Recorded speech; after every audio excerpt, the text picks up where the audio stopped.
கர்த்தருடைய பரிசுத்த நாமத்துக்கு மகிமை உண்டாவதாக.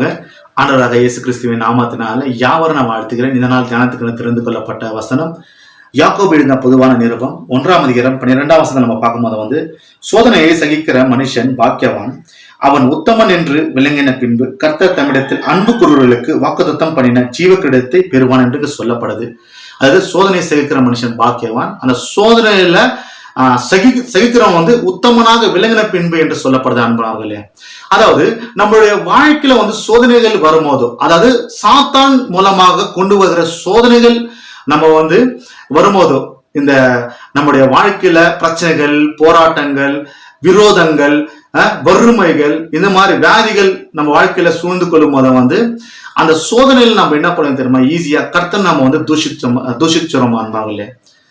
ஏன் எனக்கே இவ்வளவு சோதனைகள் வருது, ஏன் கர்த்தரை நான் கர்த்தர் நம்பி இருக்கிறேன், எனக்கு என்ன பிரயோஜனம், ஏன் கர்த்தரை இந்த இருந்து விடுவிக்கலாம் இல்லையா என்று சொல்லி நம்ம கர்த்தரை ஈஸியா நம்ம தூஷிச்சிருவோம் அன்பர்களே.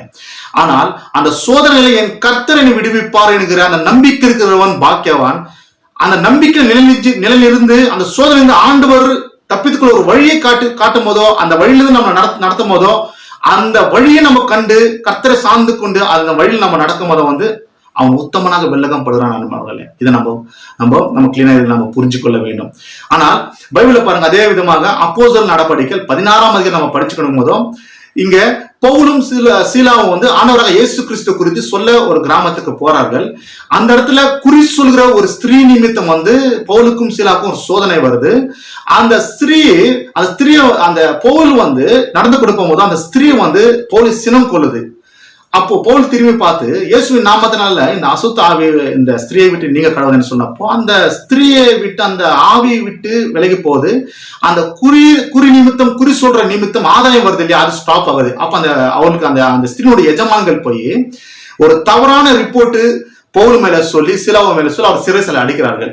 ஆனா இயேசு பற்றி சொல்ல போன ஒரு இடத்துல இந்த குறி சொல்கிற ஸ்திரீ நிமித்தம் ஒரு சோதனை வந்தப்போ, சிறைசாலையில அடைக்கப்பட்டப்போ, அங்க பவுலும் சிலாவும், ஐயோ ஆண்டவரே, உங்களுக்காக நான் உங்களுடைய வார்த்தை சொல்ல வந்தோமே, எங்களுக்கு ஏன் இவ்வளவு சோதனை, எதுக்கு எங்களை சிறைசாலை போட்டாங்க, இதுனா ஆண்டவர் அவங்க அவர் கேள்வி கேட்கல. அதுக்கு மாறாக அவர்கள் அந்த சிறைசாலையில கர்த்தரை துதித்து பாடி ஜெபம் பண்ணி கொண்டு இருந்தார்கள் அன்பார்களே. இது நம்மளுக்கு சோதனையில் வரும்போதோ இது நம்ம செய்யுளா இருக்க வேண்டும் அன்பார்களே. அப்போது எனக்கு தெரியலாம், அங்க சிறைசாலை சேவகன் அவர்களை அங்க அந்த சிறைசாலை சேவனும் எப்படி ரட்சிக்கப்பட முடியும் என்கிற அந்த வார்த்தை கேட்கிறாங்க. அங்க ஆண்டவராக இயேசு கிறிஸ்துவை நீ வீட்டாரும் விசுவாசிங்க ரட்சிக்கப்படும் என்ற அந்த ஒரு குட் நியூஸும் சொல்றாங்க. அங்கிருந்து அதே அப்போஸ்தலர் நடவடிக்கையில 16:35 வருஷத்துல நம்ம பார்க்கும்போதும் அவர்கள் அந்த அதிகாரில சொல்றாங்க, இவங்க 2 பேரும் ரிலீஸ் பண்ணிடுங்கன்றாங்க. பாருங்க, அந்த சோதனை வரும்போதோ இந்த பவுலும் சீலாவும் கர்த்தரை தூஷிக்கல, அதுக்கு மாறாக கர்த்தரை துதிச்சுக்கிறாங்க. அந்த சோதனை விடுவிக்கப்பட்டுக்கிறாங்க அன்பார்களே. அது போல நம்ம வாழ்க்கையில எத்தனை சோதனைகள் வந்தாலும் நம்ம கர்த்தரை தூஷிக்காம அந்த சோதனையில் இருந்து நம்ம கர்த்தர் துதித்து பாடி அவரை மகிமைப்படுத்தும் போதோ கண்டிப்பா அந்த சோதனையிலிருந்து தப்பிக்க ஆண்டவர் நமக்கு ஒரு வழியை காட்டி நம்மளை உத்தமனாக விலக செய்வாரு. அடுத்து அந்த சோதனையிலும் நம்ம கர்த்தரை நேசிக்கும் போதோ அன்பு கூறும் போதோ நம்மளுக்காக வைக்கப்பட்ட அந்த ஜீவ கிரீடத்தை கர்த்தர் நமக்கு அருள செய்வார். நம்மளை சோதனை விடுவிக்குவார் ஆண்டவராக இயேசு கிறிஸ்து. சோதனை கொண்டு வருவது சாத்தான். ஆக நம்ம ஆண்டவராக இயேசு கிறிஸ்துவை நம்ம எப்பவுமே பற்றிக்கொண்டு சோதனை ஜெயிக்க அவருடைய பலத்தை பெற்றுக்கொண்டு வாழ நம்ம விட்டுக் கொடுக்கணும் ஆண்டவர்களே. ஆமென்.